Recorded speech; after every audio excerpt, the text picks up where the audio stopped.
పెళ్ళైనా పండగైనా వేడుక ఏదైనా పట్టుచీరల ప్రత్యేక వేదిక వారాహి సిల్క్స్.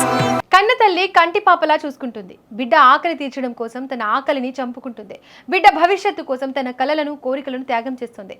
అమ్మ ప్రేమను వెలకట్టలేము. ఆ రుణం తీర్చుకోవడం ఈ జన్మకు సాధ్యం కాదు.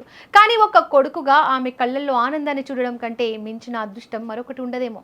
ఉత్తరప్రదేశ్కు చెందిన ధీరజ్ అనే యువకుడు సరిగ్గా ఇదే చేశాడు.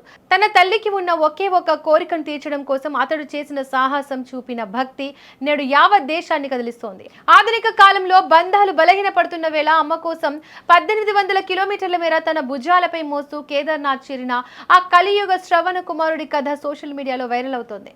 ఉత్తరప్రదేశ్లోని బదయూ జిల్లాకు చెందిన ధీరజ్ తల్లికి ఎప్పటి నుంచో ఒక కోరిక ఉండేది.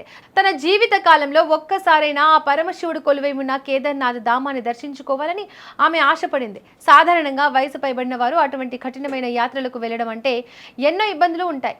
రవాణా సౌకర్యాలు ఉన్నా, హెలికాప్టర్లు అందుబాటులో ఉన్నా ధీరజ్ మాత్రం ఒక విభిన్నమైన మార్గాన్ని ఎంచుకున్నాడు.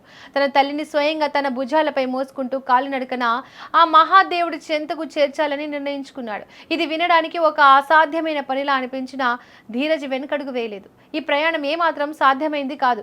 బదాయూ నుంచి కేదార్నాథ్ వరకు సుమారు 1800 కిలోమీటర్ల మేర సాగిన ఈ పాదయాత్రలో ఎన్నో సవాళ్లు ఎదురయ్యాయి. ఎండలు మండిపోతున్నా, వానలు కురుస్తున్నా, చలి గజగజ వణికిస్తున్నా ధీరజ్ తన నడకన ఆపలేదు. తన తల్లిని ఒక కావడిలో కూర్చోబెట్టుకొని ఆ బరువును తన భుజాలపై వేసుకుని అడుగులు వేశాడు. మార్గ మధ్యలో కఠినమైన కొండలు, లోయలు, రాళ్లు, రప్పలు అతడిని ఇబ్బంది పెట్టినప్పటికీ తల్లి ముఖంలో కనిపించే ఆనందం అతనికి కొండంత బలాన్ని ఇచ్చింది. శారీరక అలసట కంటే మానసిక దృఢత్వమే అతనిని ముందుకు నడిపించింది.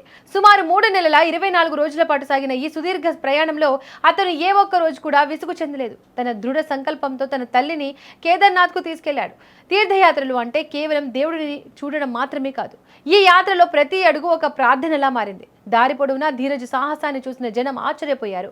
ఈ రోజుల్లో తల్లిదండ్రులను వృద్ధాశ్రమాల్లో వదిలేస్తున్న కొందరు కొడుకులకు ధీరజ్ ఒక కనువిప్పులా కనిపించాడు. అక్కడక్కడ విశ్రాంతి తీసుకుంటూ స్థానికులు ఇచ్చే ఆదరణను స్వీకరిస్తూ ఈ తల్లి కొడుకులు తమ లక్ష్యాన్ని చేరుకున్నారు. నేడు కేదార్నాథ్ ఆలయ ప్రాంగణంలో తన తల్లిని మోసుకుంటూ వస్తున్న ఆ దృశ్యాలు చూసి చాలా మంది కంటి తడి పెట్టుకున్నారు. ధీరజ్ చేసిన ఈ యాత్ర కేవలం ఒక భక్తి యాత్ర మాత్రమే కాదు, అది మాతృప్రేమకు ఒక గొప్ప నిదర్శనం. ప్రతికూల పరిస్థితులను అధిగమించి ఎటువంటి వాహనాల సాయం లేకుండా కేవలం పాదచారిగా ఈ ఘనత సాధించడం ఒక అద్భుతం. ఈ కలియుగ శ్రవణ కుమారుడి గాథను చూసి గర్వించని భారతీయుడు ఉండడు. ధీరజ్ ప్రయాణం నేటి తరానికి ఒక గొప్ప పాఠం.